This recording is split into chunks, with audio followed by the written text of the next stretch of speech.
नमस्कार, आप देख रहे हैं एनडीटीवी प्रॉफिट हिंदी और ये है आईपीओ अड्डा।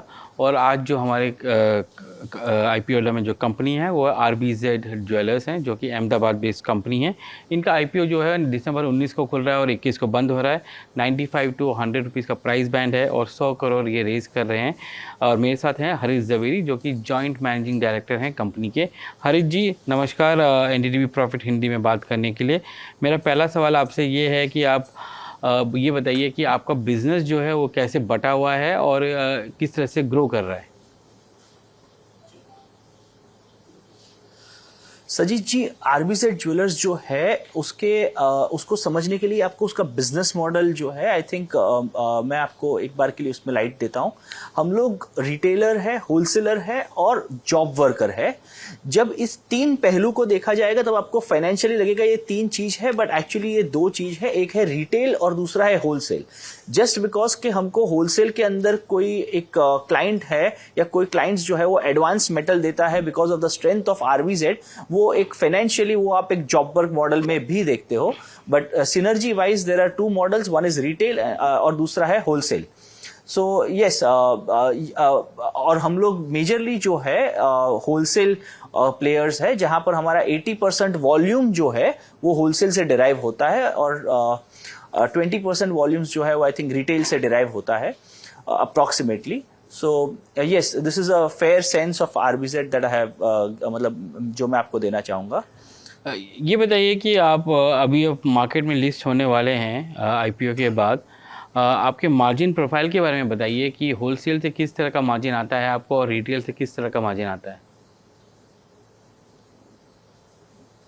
सर, आप जब भी आरबीजेड को देखिए तब आप उसको वॉल्यूम नजरिए से देखिए। हमारा बिजनेस मॉडल में हमारा पैट मार्जिन लेट्स से 8-9% है। वो इस हिसाब से है क्योंकि हमारा जॉब वर्क जो है अभी 600 किलोज है और बाकी का पोर्शन जो है 1059 में से वो रिटेल और होलसेल में से है। तो अगर ये मिक्स जो है वो चेंज होता है तो उसके अंदर प्रॉफिट मार्जिन जो है वो भी चेंज होंगे। बट किलोज जो है, अगर लेट्स से अगर 1000 किलो में 22 करोड़ रुपए कमा रहे हैं तो 2000 किलो में हम लोग 44 करोड़ रुपीस कमाएंगे। इस टाइप का मार्जिन जो है वो वॉल्यूम के स्टेबिलिटी से जरूर जाएगा। आपका जो वॉल्यूम मिक्स जो है अगर शिफ्ट होता है होलसेल की तरफ या रिटेल की तरफ, तो इससे मार्जिन में क्या इम्पैक्ट आएगा। रिटर्न ऑन इन्वेस्टमेंट जो है वो दोनों साइड सेम है। ऐसा हो सकता है कि समझ लो होलसेल में वॉल्यूम्स एकदम से ऊपर चले गए तो आपको एब्सोल्यूट पैट नंबर जो है वो स्ट्रॉन्गर दिखेंगे मगर मार्जिन स्लाइटली थिनर होएंगे। अगर वही चीज समझ लो रिटेल में होएगी तो आपको एब्सोल्यूट नंबर अगर ऊपर जाते हैं मगर होलसेल की तरह से ऊपर नहीं जा सकते बिकॉज उसमें रोटेशंस जो है वो होलसेल में ज्यादा होते हैं, वर्किंग कैपिटल साइकिल उसमें फास्ट होती है। रिटेल में थोड़ी वर्किंग कैपिटल साइकिल स्लो होती है, मगर ठीक है वहां मार्जिन आपको थोड़े स्ट्रॉन्गर दिखेंगे। और जॉब वर्क साइड अगर ऊपर जाएगा तो वो एब्सोल्युटली प्रॉफिट मार्जिन में ही उसको ट्रिकल डाउन करेगा बिकॉज जॉब वर्क जो है वो सिर्फ मेकिंग चार्ज को टॉप लाइन पे लेता है। तो ये बताइए कि तो जो आप 100 करोड़ रेस कर रहे हैं फ्रेश इशू में, वो आप जो वर्किंग कैपिटल में यूज़ कर रहे हैं वो होलसेल में ज़्यादा, इसका उपयोग जो होलसेल में ज़्यादा होगा। यस, ये एक्चुअली अगर आप देखे जाए तो मेरे तीन, अगर आपको फाइनेंशियली देखा जाए तो तीन है, रिटेल है, होलसेल है और जॉब वर्क है। बट अगर आप उसको सिनर्जी वाइज देखें तो सिर्फ रिटेल और होलसेल ही है। जस्ट बिकॉज के एक क्लाइंट या कुछ क्लाइंट्स जो है हमको एडवांस में मेटल दे रहे हैं हमारी स्ट्रेंथ की वजह से, तो उसके हिसाब से वो चीज को आप जॉब वर्क में गिन रहे हैं, बाकी वो है होलसेल ही। तो उस हिसाब से हम लोग अगर जो हमारा जो वर्किंग कैपिटल जो फंड रेज है वो हम लोग होलसेल और जॉब वर्क के डिवीजन में डालेंगे ताकि हम उसको ज्यादा प्रोडक्ट पोर्टफोलियो जो है अपना बड़ा कर सके, उनको बता सके और हम लोग ऑर्डर्स रिसीव कर सके।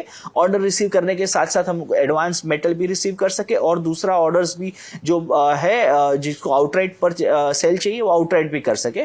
और रिटेल में भी हम लोग प्रोपोर्शनेटली ध्यान देंगे। जैसा वॉल्यूम है हमारा अभी 20% रिटेल है, 80% बेसिकली होलसेल और जॉब वर्क में वॉल्यूम है, तो उस तरीके से हम लोग अपना जो वर्किंग कैपिटल है वो भी डिवाइड करेंगे। आपके आज के डेट में अगर हम आपका वॉल्यूम देखें तो 88% जो है गोल्ड का है और डायमंड जो है 11% का है आपका, तो यही रेशियो रहेगा आगे जाके। आई सपोज हाँ रेशियो यस आई थिंक यही रहेगा रेशियो। हम लोग ज़्यादातर गोल्ड में फोकस्ड है। हम लोग का जो एंटीक ज्वेलरी का हमारा जो स्पेशलाइजेशन है वो होलसेल में है, और रिटेल में हम लोग डेली वेयर और होलसेल डेली वेयर और ओकेजन वेयर दोनों ही रखते हैं। तो यस हमारा वॉल्यूम कंसंट्रेशन जो है वो गोल्ड में ही ज़्यादा रहेगा, और रेशियो वाइज भी you can see a similar ratio. और आखिरी सवाल आपसे कि आपके टॉप 10 जो नेशनल रिटेलर्स हैं उनका कंट्रीब्यूशन जो है आपके रेवेन्यू को वो लगभग 19% है। ये आगे जाके बढ़ने की उम्मीद है? Sajid bhai, I can still, I should, focus on this area. See, हमारा होलसेल साइड और जॉब वर्क साइड मिला के जो टॉप 5 कस्टमर्स है उसमें कंसंट्रेशन काफी स्ट्रांग रहेगा। बट ये वॉल्यूम के हिसाब से अगर आप देखेंगे, तो अगर आप वैल्यू के हिसाब से देखेंगे तो आप मेरी बैलेंस शीट को स्लाइटली डिफरेंट तरीके से देख सकते हैं। But I think volume should be the right justifier for reading RBZ jewellers balance sheet, and I think that will show a much more higher level of transparency also what RBZ does and how actually the industry also works. So yes, volume side पे हमारा जो focus है उसमें top 5 customers काफ़ी I think concentration हमारा top 5 players में ज़्यादा है।